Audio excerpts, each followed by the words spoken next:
मेसोलिथ और नियोलिथ। अगर हमने स्पेसिफिकली आपको बताया है दैट मेसोलिथिक टाइम में आपने एनिमल हस्बेंड्री चालू की, यानी जानवरों को पालना चालू किया, और वहां पे एक जनरल टर्म पाषाण काल और एक स्पेसिफिक टर्म मेसोलिथिक दोनों दी हुई है, तो आपका आंसर होना चाहिए Mesolithic. This is something like that कि अगर आपसे पूछा जाए कि लाल किला कहां पे है और ऑप्शन में हो इंडिया में है या दिल्ली में है, हम दिल्ली पहले मांगे। तो क्योंकि इंडिया और दिल्ली दोनों ऑप्शन है और आपको पता है most specifically that Delhi is specific city in India, तो आप दिल्ली मारेंगे वहां पे। तो कुछ इसी तरीके का ये आंसर।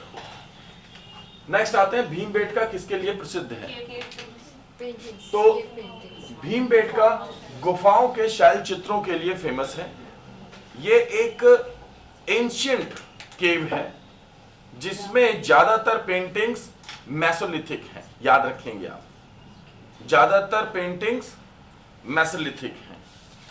और यही वो जगह है जहां पे कि सबसे पहले जब हमने पता लगाया तो हमें ये पता चला कि पुरा पाषाण यानी पैलियोलिथिक पीरियड के कंपैरिजन में मेसोलिथिक पीरियड में जो टूल्स होते थे, औजार होते थे, उनका आकार छोटा होता था। तो this is basically due to Mesolithic period and Bhimbetka, जिसके कारण कि मेसोलिथिक पीरियड को यानी कि मध्य पाषाण काल को सूक्ष्म पाषाण काल भी कहते हैं। क्या कहते हैं? Mesolithic period is also known as microlith period. याद रखिएगा, ये नोट कीजिए आप, ठीक है। तो मेसोलिथ को माइक्रोलिथ यानी सूक्ष्म पाषाण भी कहा जाता है। क्वेश्चन डायरेक्ट आता है कि सूक्ष्म पाषाण काल किसे कहा जाता है? हाँ, due to tools, because tools जो पैलियोलिथिक में बड़े होते थे। इधर ध्यान दीजिए मेरी तरफ, तो मेरे से ध्यान दीजिए। सर, मालिक, कक्षा में अगर इतनी बात अगर आप सभी करेंगे तो मेरी बात समझ में नहीं आएगी। आप उसकी भी सोचिए जो ठीक आपके पीछे बैठा हुआ है, और आप बात कर रहे हैं तो आपके पीछे वाले का ध्यान मेरी तरफ नहीं लग पाएगा। समझ में आई बात? अब ये तो इस उम्र में तुम्हें बताने की जरूरत नहीं होनी चाहिए। मेसोलिथिक यानी कि एक ऐसा पीरियड जिस वक्त की पैलियोलिथिक पीरियड के मुकाबले में पहली बार औजार छोटे होने चालू हुए। इसलिए छोटे औजारों के कारण मेसोलिथिक पीरियड को माइक्रोलिथिक पीरियड भी कहते हैं। मध्य पाषाण काल को औजारों के छोटे होने के कारण सूक्ष्म पाषाण काल भी कहा जाता है। I don't think that this is too difficult to understand. समझ में आ रही होगी जी? गिराओ। सर, जैसे हमारे जो पूर्ण पाषाण वाला था उसमें ज्यादा बड़े थे, इसमें थोड़े मिडिल वाले हो गए, जो हमारी लास्ट वाली नहीं है उसमें और भी छोटे हो गए। लेकिन वो और छोटे होने की बजाय और छोटे होने की बजाय मॉडर्नाइज हो गए। मॉडर्नाइज हो गए मतलब कि वो जो छोटे टूल्स थे उनका इस्तेमाल करके आरी और छेदनी ये बनाया जाने लगा, तो इसलिए वो ज्यादा स्किल्ड वर्क कहलाता है।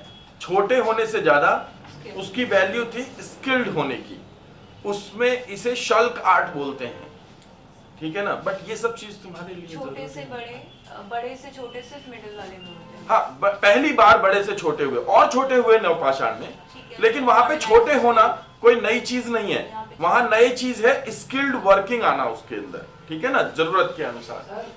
जानवरों की स्किन काट के कपड़े बनाने वाला नियोलिथ में आएगा। जानवरों की स्किन का इस्तेमाल कपड़ों के रूप में ऐसा एक्सपेक्टेड है कि वो नवपाषाण, वो पुरा पाषाण में ही हो चुका था। इसलिए क्योंकि जो होमो सेपियंस था उसने अपने बाल गंवाए थे। तो बेसिकली सबसे पहले जो थे निएंडरथल थे। तो निएंडरथल वो वर्ग है जिसका कि बिल्कुल अभी बनमानुषों से विकास हुआ है, तो उसके बाल थे। धीरे धीरे करके जब आप ऑस्ट्रेलोपिथेकस, रामापिथेकस या होमो हेबिलिस पे आते हैं, तो होमो हेबिलिस की कौन नियोलिथिक नहीं, ये तो सभी जगहों पे थे, अलग अलग टाइम पीरियड में थे, अलग अलग टाइम पीरियड में थे, लेकिन विकास लगभग सभी जगह पे हुआ। सबसे पहले अफ्रीका में हुआ था, हाँ वही इसमें। सबसे पहले अफ्रीका में हुआ था। पर मैं जिस बात की बात कर रहा हूं वो है 2.5 लाख वर्ष पहले, जब होमोसेपियंस सेपियंस का विकास हुआ। 2.5 लाख वर्ष पहले होमोसेपियंस, हाँ, दोनों सेम ही है। होमोसेपियंस या होमोसेपियन सेपियंस दोनों लगभग सेम हैं, दोनों दो अलग अलग जगहों के आधार पे हैं, बिकॉज स्ट्रक्चरल डिफरेंसेस पाए जाते हैं अफ्रीका में और इंडिया में।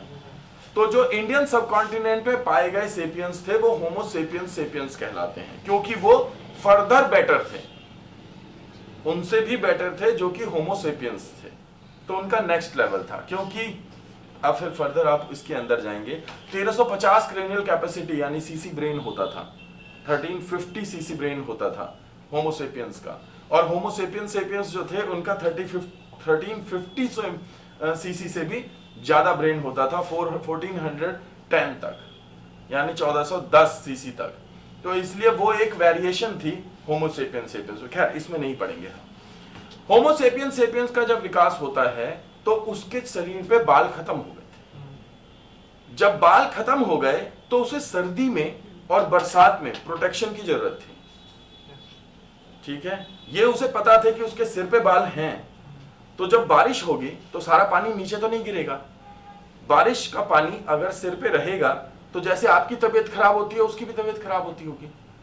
तो इसलिए उन्होंने जो जानवरों के ढांचे थे उसमें से जो उनका हेड होता था, स्कल होता था, या तो उस स्कल की खाल या पूरी स्कल को ही सिर पे पहनना चालू कर दिया होगा, ऐसा एक्सपेक्टेड है। मतलब मैंने देखा नहीं, मैं इतना पुराना व्यक्ति नहीं।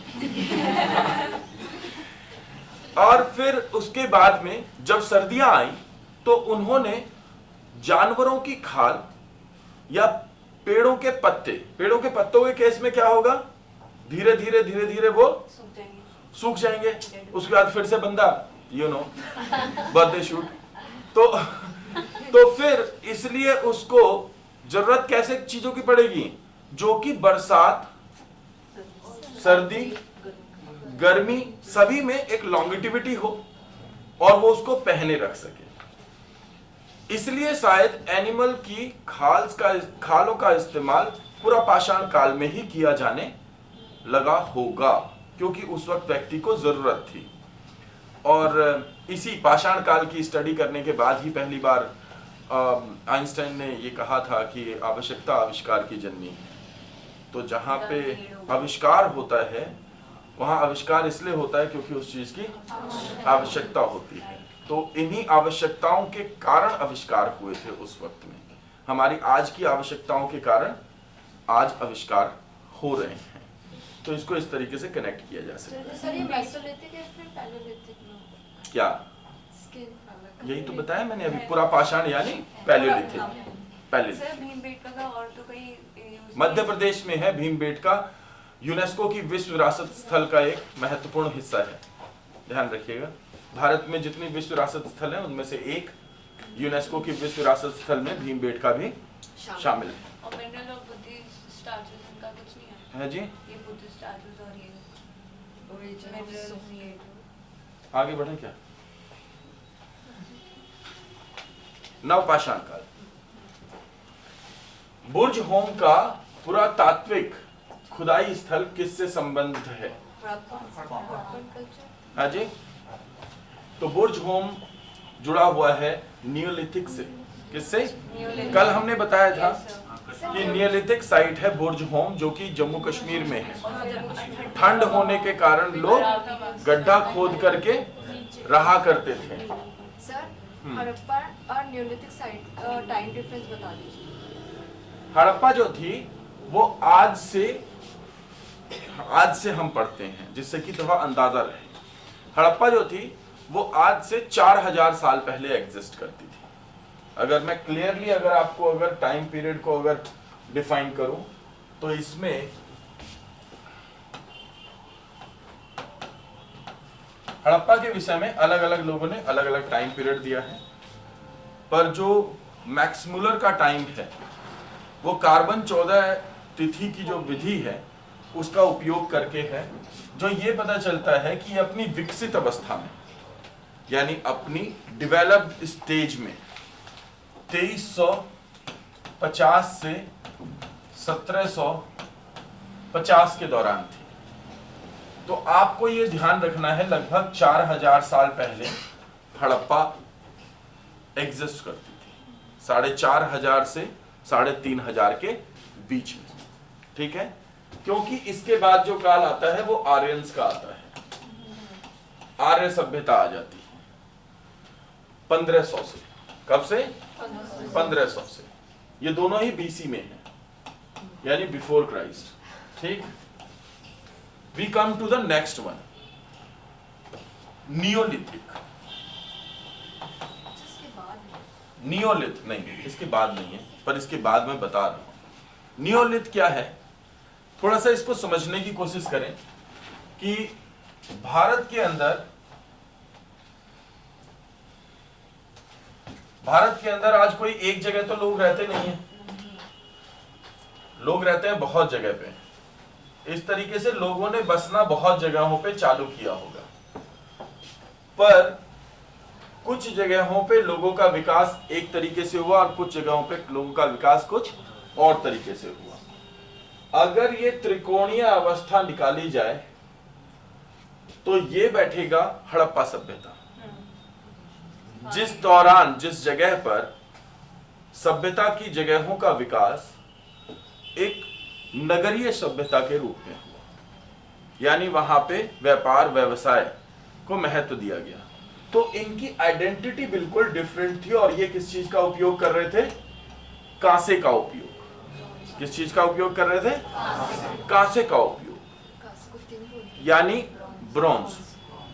इसी दौरान भारत के पूरे क्षेत्र में और भी जगह जगह पर लोग थे जो इस काल से पहले से थे और इस काल के बाद तक भी रहे, लेकिन वो क्या कर रहे थे? पाषाण का इस्तेमाल कर रहे थे। वो कांसे का इस्तेमाल नहीं कर रहे थे। व्यापार व्यवसाय उनका मुख्य कार्य नहीं था। वो अभी भी किसान थे या फिर शिकारी थे। तो ये इनकी जो रहन सहन और जो संस्कृति थी वो इनसे बिल्कुल डिफरेंट थी, और ये हड़प्पा से पहले और हड़प्पा के बाद तक भी रहे।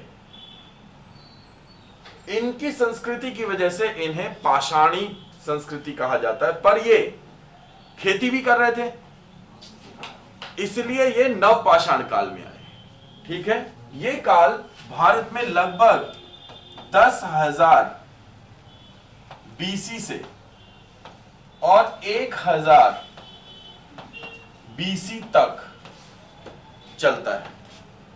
मतलब हड़प्पा के पहले से लेकर के और हड़प्पा के बाद तक। जब आप हड़प्पा काल पढ़ेंगे उसी के दौरान एक जगह आएगी बुर्ज होम। तो बुर्ज होम में दोनों प्रकार की चीजें हैं। वहां पे नवपाषाणी संस्कृति के भी साक्ष्य हैं और हड़प्पाई संस्कृति के भी साक्ष्य हैं। तो यानी कि वो एक ऐसा टाइम पीरियड था जिस वक्त की बहुत से लोग अभी भी पाषाण का इस्तेमाल कर रहे थे। उसी वक्त बहुत सारे लोगों ने कांसे का इस्तेमाल करना चालू कर दिया था और वो व्यापार कर रहे थे।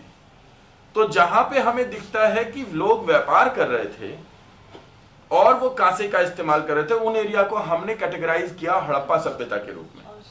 और जिन एरियाज में लोग अभी भी पत्थरों का इस्तेमाल कर रहे थे और ट्रेड नहीं कर रहे थे बल्कि किसान या शिकारी थे, उन क्षेत्रों को हमने कैटेगराइज किया नवपाषाण काल के रूप में। तो नवपाषाण काल जो है वो throughout 10,000 BC to 1000 BC आपको अलग अलग क्षेत्रों में मिलेगा। सर आपने बताया कि ये लोग उस टाइम पर ब्रॉन्ज यूज करते थे, इसलिए इसको ब्रॉन्ज एज भी कहा जाता था। 3 महत्वपूर्ण नाम हैं। 1921 में सबसे पहले राय बहादुर दयाराम साहनी ने हड़प्पा में सभ्यता के साक्ष्य खोजे। तो ये चलन है जहां पे सबसे पहली बार सभ्यता खोजी जाती है उसी के नाम पे उसका नामकरण होता है। जैसे आप देख सकते हैं मेसोपोटामिया की सभ्यता, मिस्र की सभ्यता, या वांगडू चाइना। या ये वाली क्या कहते हैं, हड़प्पा सभ्यता, या फिर माया और इंका सभ्यता, ठीक है ना, या फिर टिग्रिस यूफ्रेटस और बेबीलोन की सभ्यता, यानी दजला, फरात और बेबीलोन की सभ्यता, ये जगहों के नाम पे हैं। अब दूसरी जगह पर जब मॉर्टिमर व्हीलर जैसे विचारकों ने इसको सर्च किया, यहाँ पे रिसर्च किया, तो उन्होंने पाया कि ये सभ्यता मुख्य रूप से जिस क्षेत्र में फैली है वो एक मुख्य नदी सिंधु है और उसकी सहायक नदियों के आसपास इसका विस्तार है, इसलिए इसे सिंधु घाटी की सभ्यता कहा गया। लेकिन बाद के विचारक जैसे कि थापड़ या फिर यज्ञदत्त शर्मा, आरएल रेइक्स, इन्होंने कहा, ये नाम तुम्हें याद नहीं करने, पहले बता दें, इन्होंने कहा कि ये जो सभ्यता है ये तो सिर्फ गंगा, ये सिंधु के आसपास नहीं बल्कि उससे दूर दराज के क्षेत्र में दाइमाबाद तक भी फैली हुई है। लोथल जो है वो भोगवा नदी पे है जिसका कोई लेना देना नहीं है सिंधु से, ठीक है जी। हिंडन नदी का कोई दूर दूर तक लेना देना नहीं है सिंधु से, और वो गाजियाबाद के से आगे जाकर के पड़ता है मेरठ वाले सेक्शन में। तो इसलिए ये जितने भी क्षेत्र हैं ये तो सिंधु के किनारे नहीं है। फिर इनमें सभी सभ्यताओं में एक चीज कॉमन है कि ब्रॉन्ज का इस्तेमाल हो रहा है, इसलिए क्योंकि यहाँ पे कांसे का इस्तेमाल होता था इसलिए इसे कांस्ययुगीन सभ्यता यानी ब्रॉन्ज एज सिविलाइजेशन कहना ठीक रहेगा। तो हड़प्पा का ही एक नाम सिंधु घाटी की सभ्यता और उसी का एक नाम कांस्ययुगीन सभ्यता है। कांस्ययुगीन सभ्यता के रूप में इसकी समकालीन सभ्यताएं हैं मेसोपोटामिया की सभ्यता, वांग हो की चीन की सभ्यता, मध्य एशिया की सुमेरियन सभ्यता और इजिप्ट की मिस्र की सभ्यता। या अब इन सभ्यताओं को किस रूप में जाना जाता है, दजला फरात नदी घाटी परी सभ्यता, या फिर नील नदी की सभ्यता, या फिर चाइना की जो नदी है हुआंग हो की सभ्यता, और ये हुई सिंधु नदी घाटी की सभ्यता। तो हम मुख्य रूप से 3-6 चीजों के आधार पर सभ्यताओं को कैटेगराइज करते हैं। एक, वो किस नदी के या किस वैली में है, नदी के किनारे हैं या वैली में है। दूसरा, उसमें औजार किस चीज के बनाए जाते हैं। और तीसरा, वो किस पर्टिकुलर एरिया के आसपास है जगह। तो इस तरीके से 3 नाम हमें मिलते हैं, ठीक है। कैरी पानी लेकर, ठीक है। भारत में कृषि का प्राचीनतम साक्ष्य कहां से मिलता है? अबे जौ क्यों पैदा हुई, मैं जौ क्या प्रकट हुई थी क्या वहां पे? फिर भी बोल रहे कालीबंगा। कौन बोल रहा था कालीबंगा? मुर्गा बनो, मुर्गी, कोई मुर्गी थी? चलो ठीक है। तो कालीबंगा नहीं होगा, क्या होगा? मेहरगढ़ होगा। दुनिया में जो कृषि के सबसे पुराने साक्ष्य हैं वो मेहरगढ़ से मिलते हैं, क्योंकि सबसे प्राचीनतम जौ के साक्ष्य मेहरगढ़ से मिलते हैं, ठीक है ना। भारत मानव द्वारा सर्वप्रथम प्रयुक्त अनाज कौन सा था? जौ था, बार्ली। बड़ा कितना आसान क्वेश्चन है। निम्नलिखित में से किस प्रस्तरकालीन स्थल से गर्त निवास का साक्ष्य मिलता है? ये क्वेश्चन है जो कि पूछे गए हैं या पूछे जा सकते हैं, या इसी तरीके के क्वेश्चन इस सेक्शन से बनते हैं, राइट। चलिए।